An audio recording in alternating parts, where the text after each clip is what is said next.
नमस्कार साथियों, स्वागत है आपका अपने यूट्यूब चैनल वाई के ऑनलाइन एजुकेशन में। उम्मीद है आप सब स्वस्थ होंगे, मस्त होंगे और अपनी पढ़ाई में व्यस्त होंगे।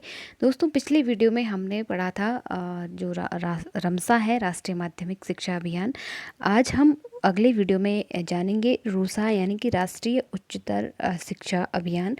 तो यदि आप एलटी की तैयारी कर रहे हैं और किसी भी सब्जेक्ट से, उसमें कॉमन पेपर तो सबके लिए सिलेबस एक जैसा है, तो आप लोग वीडियोस ज़रूर देखें। प्रीवियस वीडियोस भी आपने देख ही लिए होंगे, उम्मीद है, जिसमें हमने बहुत सारे टॉपिक जो हैं वो क्लियर किए हैं आपके सिलेबस के अकॉर्डिंग। और साथ ही साथ मैं यहाँ पे एलटी हिंदी की भी तैयारी करवा रही हूँ, तो आप लोग मेरे चैनल से जुड़ सकते हैं। और हिंदी के जैसे मैंने बहुत सारे टॉपिक, आपके जो उत्तराखंड साहित्य है उसमें ऑलमोस्ट हम सारे टॉपिक पढ़ चुके हैं, और प्रयोजन मूलक हिंदी हम पढ़ चुके हैं, और हिंदी साहित्य के भी कुछ महत्वपूर्ण वीडियोस मैंने आपसे शेयर किए हैं। तो आप लोग चैनल पर जा कर के प्लेलिस्ट में सारे वीडियोस आपको मिल जाएंगे। तो चलिए शुरू करते हैं आज का ये सेशन शुरू करने से पहले अगर आपने चैनल को सब्सक्राइब नहीं किया है तो ज़रूर कर लीजिए, बेल आइकन प्रेस कीजिए ताकि नोटिफिकेशंस आपको मिलते रहें, और अपने दोस्तों के साथ शेयर करना बिल्कुल भी ना भूलिए। तो चलिए बढ़ते हैं आगे। सबसे पहले देखिए, जो रूसा है उसकी तो आपको फुल फॉर्म याद होनी चाहिए, क्योंकि कई बार डायरेक्ट फुल फॉर्म से ही आपसे क्वेश्चन बन जाते हैं। तो राष्ट्रीय उच्चतर शिक्षा अभियान इसकी फुल फॉर्म है। इसके बाद बहुत ज़्यादा इसमें नहीं है, कुछ महत्वपूर्ण बिंदु हैं दो चार, वही आपको ध्यान रखने हैं। इसकी स्थापना जो है वो अक्टूबर 2013 में हुई थी, यानी कि 12वीं पंचवर्षीय योजना जब देश में चल रही थी उस दौरान रूसा की स्थापना हुई थी। ठीक। दूसरा, इसका उद्देश्य जो है पूरे देश में उच्च शिक्षण संस्थानों के लिए सामरिक आर्थिक सहायता प्रदान करना। तो जो पूरा देश यानी कि भारत में जो उच्च शिक्षण संस्थान हैं वहाँ पर सामरिक आर्थिक सहायता, यानी कि सभी वर्गों को या सभी स्तरों पे जो उच्च शिक्षण संस्थान है वहाँ पे आर्थिक सहायता प्रदान करना। ठीक। इसके बाद अगला इसमें है, इसके तहत राज्य उच्चतर शैक्षिक संस्थानों को अनुदान 65-35 का जो रेशियो है, अर्थात 65% केंद्र सरकार तथा 35% राज्य सरकारें देंगी। इसमें जो वित्तीय भार था वो उसका रेशियो क्या था, 65-35 का। तो आपको रेशियो ध्यान रखना है, कई बार डायरेक्ट आपसे प्रश्न बनेगा कि जो रूसा है उसके तहत जो वित्तीय भार का जो वहन है वो राज्य और केंद्र और राज्य सरकारों के बीच कितना रेशियो उसका रखा गया था। तो आपको ध्यान रखना है 65:35 का, यानी कि 65:35 जो था, 65-35 का रेशियो वो ध्यान रखना है। ठीक।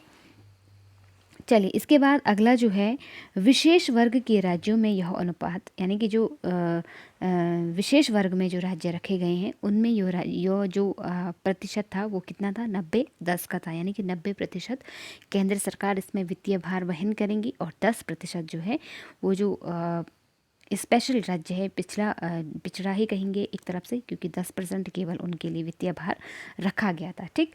इसके बाद रूसा का लक्ष्य जो है 2017 में 12वीं पंचवर्षीय योजना के अंत तक उच्च शिक्षा संस्थानों में सकल नामांकन अनुपात 32% तक बढ़ाने का लक्ष्य रखा गया था। यानी कि 2017 तक जो 12वीं पंचवर्षीय योजना है उसका जो समय था 17 में उसे पूरा होना था।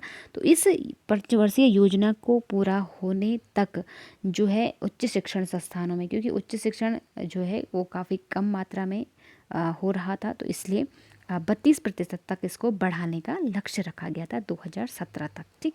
भारत में 6 भाषाई विश्वविद्यालय हैं, यानी कि जो भाषाई विश्वविद्यालय हैं जहाँ पे भाषाओं के आधार पर जो विश्वविद्यालयों को बांटा गया है, तो वो 6 आपके भाषाई विश्वविद्यालय हैं। इसका उद्देश्य शैक्षिक संस्थानों में गुणवत्ता युक्त संकाय की पर्याप्त उपलब्धता, इसका लक्ष्य जो है वो क्या है कि शैक्षिक संस्थानों में गुणवत्ता युक्त संकाय की पर्याप्त उपलब्धता, यानी कि जो भी संकाय विद्यालयों में, विश्वविद्यालयों में या शैक्षिक संस्थानों में होंगे उनमें क्या होना चाहिए, गुणवत्ता युक्त, यानी कि जो शिक्षा हो वो कैसी होनी चाहिए, उसकी जो क्वालिटी है वो अच्छी होनी चाहिए, है ना।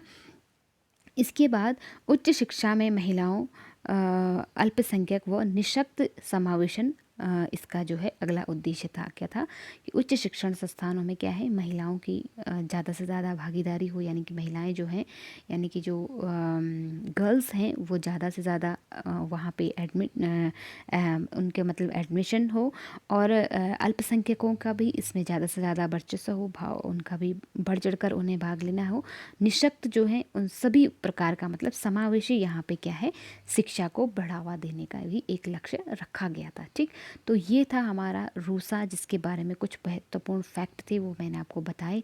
तो आप लोग अपनी कॉपी पेन लीजिए, नोट्स ज़रूर बनाइए और उनको बार बार पढ़ते रहिए। रिवीजन बहुत बड़ा एक इसमें रोल अदा करता है, क्योंकि जब तक आप रिवीजन नहीं करेंगे, आपको पुरानी जो चीज़ें आप पढ़ रहे हैं वो जब तक आपको ध्यान नहीं रहेंगी, आप रिवाइज़ नहीं करेंगे बार बार, तो फिर या तो कन्फ्यूजन होगा या फिर आप चीज़ें भूल जाओगे। ठीक, तो रिवीजन जितना ज़्यादा हो सके उतना करिए। और कई लोग मुझे पूछ रहे थे कि मैम हमें पढ़ाई किस तरह से करनी चाहिए, हमारी स्ट्रेटजी कैसी होनी चाहिए, कैसे हम अपनी पढ़ाई को एक अच्छा वे दे सकें। तो मैं यही कहूँगी कि आप लोग, जैसे मैंने अभी बताया कि रिवीजन बहुत ज़्यादा जितना भी आप कर सकते हैं कम पढ़ो, मगर अच्छा पढ़ो, मेरा तो यही मानना होता है। और 100 किताबें पढ़ने से तो अच्छा है कि एक किताब को 100 बार पढ़ा जाए। तो मैं इसी फॉर्मूले को हमेशा लेकर चलती थी, और यही मेरी सफलता का मूल मंत्र भी था कि मैं एक चीज़ को 100 बार पढ़ती थी जब तक मुझे समझ में नहीं आता था। और बल्कि 100 किताबें इकट्ठा करने में मैं विश्वास नहीं करती थी, क्योंकि ढेर किताबों का ढेर लगाने से फ़ायदा नहीं है। अगर एक अच्छी किताब आपके पास है और आप उस किताब को अच्छे से पढ़ लेते हो तो आप काफ़ी बेहतर कर सकते हो। ठीक, तो दोस्तों आगे बढ़ते हैं।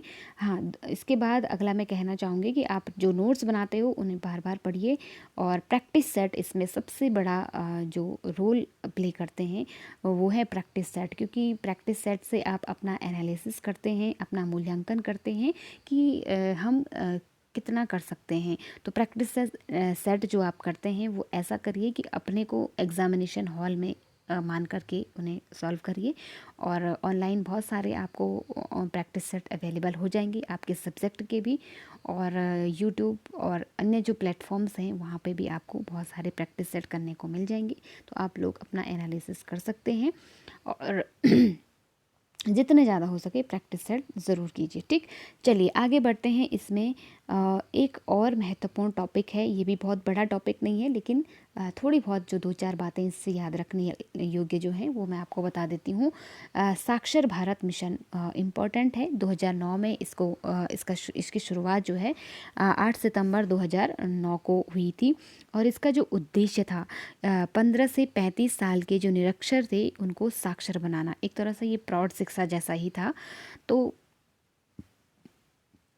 इसमें मतलब ये रखा गया था कि हमारे देश में जो 15 से 35 साल के जो युवा हैं उनको अगर वो कहीं निरक्षर हैं, किसी वजह से वो पढ़ लिख नहीं पाए हैं, तो ऐसे लोगों को खोजना और उनको किसी माध्यम से साक्षर बनाना। साक्षर का मतलब थोड़ा बहुत वो अपना नाम और थोड़े बहुत वो सामान्य जो भाषा है उसे पढ़ सकें, है ना। तो ये उनके लिए एक लक्ष्य रखा गया था साक्षर भारत मिशन के तहत। ठीक, यह मानव संसाधन मंत्रालय द्वारा चलाई गई एक योजना थी। तो आपको ये भी ध्यान रखना है, पहला क्वेश्चन तो आपसे पूछा जाएगा कि साक्षर भारत मिशन की शुरुआत कब हुई, तो 2009 में। आपको 8 सितंबर डेट भी याद रखिएगा, क्योंकि कई बार अब तो डीपली क्वेश्चन बन रहे हैं, डेट से भी आपसे क्वेश्चन बन सकते हैं। ठीक, दूसरा, इसमें जो साक्षर भारत मिशन है उसमें कितने उम्र या किस पर बेस्ड था, तो आपको ध्यान रखना है कि 15 से 35 साल के जो युवा थे, जो प्रौढ़ थे, उनको इसमें साक्षर बनाने का इसमें क्या है लक्ष्य या उद्देश्य रखा गया था। ठीक, और किसने ये योजना चलाई थी, तो मानव संसाधन विकास मंत्रालय, ह्यूमन रिसोर्स डेवलपमेंट जो हमारा मंत्रालय है, उसके द्वारा ये मुहिम चलाई गई थी। ठीक, इसमें महिला साक्षरता, प्रौढ़ साक्षरता पर बल दिया गया। और तो इसका जो मेन फोकस था वो किस पे था, एक तो महिला साक्षरता पे था, और दूसरा प्रौढ़ मैंने जैसे बताया 15 से 35 साल के जो युवा थे, जो निरक्षर थे, है ना। इसे देश में 80% प्राप्त करने का लक्ष्य, यानी कि जो इसका लक्ष्य था 100 में से 80% कम से कम इसको पूरा करने का लक्ष्य रखा गया था। ठीक, तो ये था साक्षर भारत मिशन, बहुत ज़्यादा इसमें नहीं है। तो इतने ही 2-4 पॉइंट जो थे वो आपको नोट करने हैं और इनको याद रखना है, और इससे ज़्यादा इसमें कुछ था भी नहीं, और मुझे लगता भी नहीं है कि अगर पूछा जाएगा तो यहीं से क्वेश्चन आपका बन जाएगा। ठीक, तो दोस्तों ये था हमारा आज का सेशन। उम्मीद है आप लोगों को सेशन पसंद आया होगा। अगर आपका सेशन से संबंधित कोई भी प्रश्न है तो आप लोग कमेंट सेक्शन में ज़रूर लिखिएगा, और अपना फीडबैक देना बिल्कुल भी ना भूलिएगा। आपके कमेंट्स का हमें इंतज़ार रहता है। आपके कमेंट्स जो हम पढ़ते हैं, काफ़ी अच्छे आप कमेंट कर रहे हैं, उसके लिए बहुत सारा थैंक यू आपका। और आपके कमेंट्स पढ़ कर के हमें मोटिवेशन मिलता है, और हम आपके लिए और अच्छा और नया नया इनोवेटिव जो वीडियोज़ है वो बनाने का प्रयास करते हैं। तो आप लोग ज़रूर कमेंट किया करिए, और लाइक करना बिल्कुल भी ना भूलिए। शेयर करते रहें। मिलते हैं अगले सेशन में किसी अगले टॉपिक के साथ। तब तक के लिए आप लोग पढ़ते रहें, अपना और अपनों का ध्यान रखें। नमस्कार।